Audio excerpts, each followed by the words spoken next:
고대 망망대해를 항해하였던 콜럼버스. 콜럼버스가 안전한 항해를 할 수 있었던 것은 바다 지도가 있었기 때문입니다. 21세기 바다의 안전 항해를 위해 바다 지도를 만드는 대한민국 마이더스의 손이 있습니다.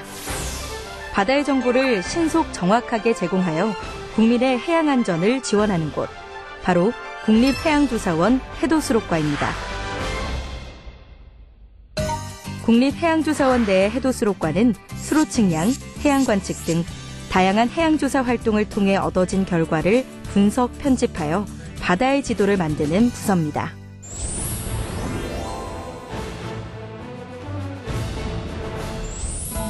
육상에도 지도가 있듯 바다에도 지도가 있습니다.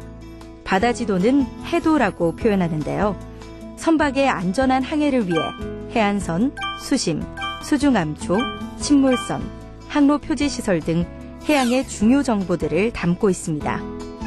국민들의 안전한 바다 이용을 위해 해도수록과에서 최신 해도를 제작하고 있습니다.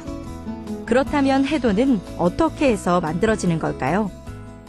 해도는 해도에 입력할 수심, 해안선 등의 자료를 수집, 분석, 편집하고 해도 데이터베이스 구축 과정을 거쳐 최종 결과물인 전자해도와 종이해도를 제작합니다.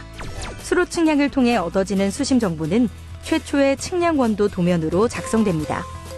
측량원도에는 수심뿐만 아니라 해안선, 암초, 저질 등의 해도에 표기되는 중요 정보를 포함하고 있으며 해도 제작의 기본 자료로 사용됩니다.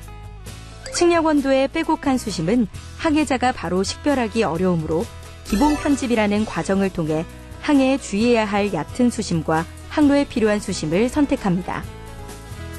기본 편집을 마친 해도 정보는 지속적인 관리와 서비스가 가능하도록 국제수로기구에서 정한 표준에 따라서 해도 데이터베이스에 입력됩니다. 해도는 전통적인 종이해도 방식에서 전자장비의 발달에 따라 사용이 편리한 전자해도로 발전하였습니다. 전자해도는 선박에서 운용하는 전자해도 표시정보 시스템에서 사용합니다. 전자해도에는 선박의 위치를 실시간으로 표시할 수 있고 항로를 미리 계획할 수 있으며 위험구역에 대한 자동 알람 기능이 있어 항해자가 편리하게 사용할 수 있습니다. 이미 시뮬레이션을 통해 4세대 전자해도는 완성 단계에 이르렀습니다. 더 많은 사람들이 편리하게 그리고 정확한 해도를 이용할 수 있게 됐습니다.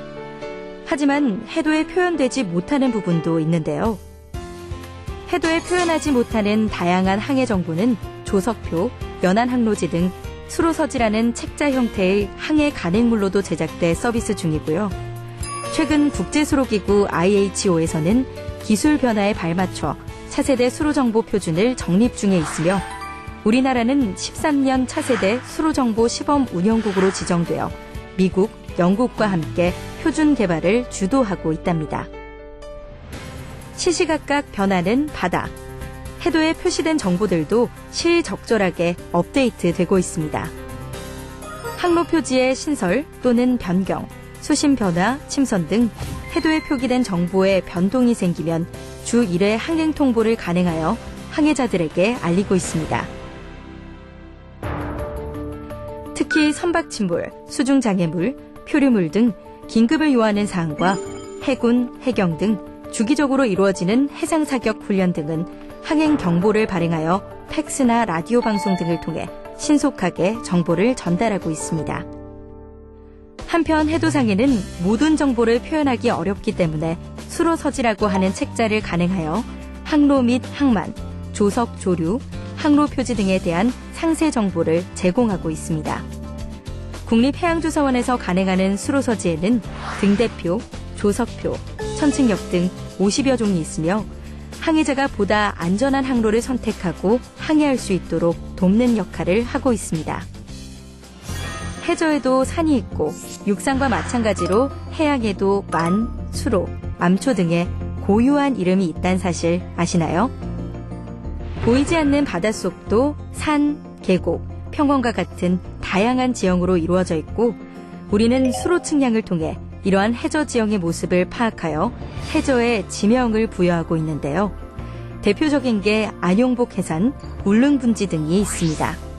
특히 해저 지명은 우리나라 해역뿐 아니라 남극, 태평양 등 공해상에서 우리가 조사한 다양한 지형에도 부여하고 있고 국제적으로 통용될 수 있도록 전 세계 해저지명 심의 의결기구인 스쿠프에 지속적으로 우리말 해저지명을 제안 중입니다. 남극의 바닷속에도 첨성대가 있다는 거 아시나요? 우리가 조사한 남극 해역의 해산에 첨성대 모양을 닮아 이름 붙여진 첨성대 해산이 있답니다.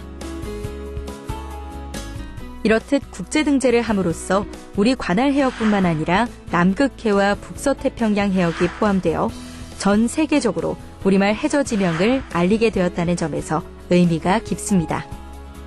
현재까지 1000여 개의 해저지명이 국내에 고시돼 있고 50개 이상의 우리말 해저지형이 국제 등재되어 있는데요. 이런 절차에는 국제적인 약속이 필요하겠죠. 해양조사와 관련된 규정 등을 결정하는 국제기구가 IHO, 국제수로기구이고 우리나라도 IHO 이사국으로서 활발한 활동을 하고 있습니다. 특히 IHO는 바다의 이름과 구역을 결정하는 S23을 간행하는 국제기구로 S23에는 과거 일제강점기 시절 동해가 일본해로 표기된 후 현재까지 지속되고 있어 우리나라는 S23에 일본해를 동해로 정정하기 위해 노력하고 있습니다. S23의 개정 외에도 동해와 독도의 정당성을 국내외에 알리고 바로잡기 위한 다양한 활동을 하고 있습니다. 우리나라는 국가위상과 IHO의 역할에 걸맞는 활동을 위해 IHO 회원국의 수로기술 능력 향상을 위한 능력개발기금을 매년 지원하고 있으며 지원된 기금은 회원국 인력의 장단기 교육 등에 활용되고 있는데요. 교육의 일부는 국립해양조사원 내에 설치된 TRDC 국제수로훈련센터에서 이루어지고 있습니다. 요즘 바다를 이용하는 국민이 증가하면서 해양정보에 대한 국민의 요구 수준도 높아지고 있는데요. 국립해양조사원 해도수로과에선 다양한 정책과 서비스를 개발, 운영하고 있습니다. 먼저 안전해가 있습니다. 이안류, 갯골, 암초 등 다양한 해양사고 위험 요소를 수록한 해양안전지도가 있습니다. 각종 위험 정보를 사용자의 위치와 연동해 실시간으로 알려줍니다. 위험 지역의 사전 확인과 긴급 상황 시 구조기관에 신고할 수 있고 나의 위치를 전송할 수 있는 어플도 개발하여 보급하고 있답니다. 그리고 개방해 서비스도 있습니다. 국립해양조사원은 여러 곳에 흩어진 700여 종의 해양 정보를 통합 정비하여 수요자에게 제공할 수 있는 빅데이터 플랫폼을 구축하여 운영 중인데요. 해양정보 서비스업 신설, 해양정보 이용수수료 감면, 정보 공개 확대 등 민간산업 육성을 위해 노력 중입니다.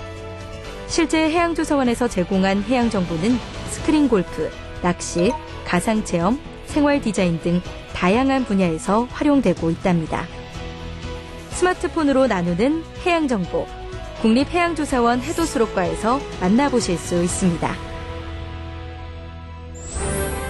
세계 바다를 누비며 세계의 바닷속 지도를 만드는 대한민국 21세기 콜럼버스들. 오늘도 국민의 안전한 해양 활동을 위해 노력하는 바로 국립해양조사원 해도수로과와 함께하세요.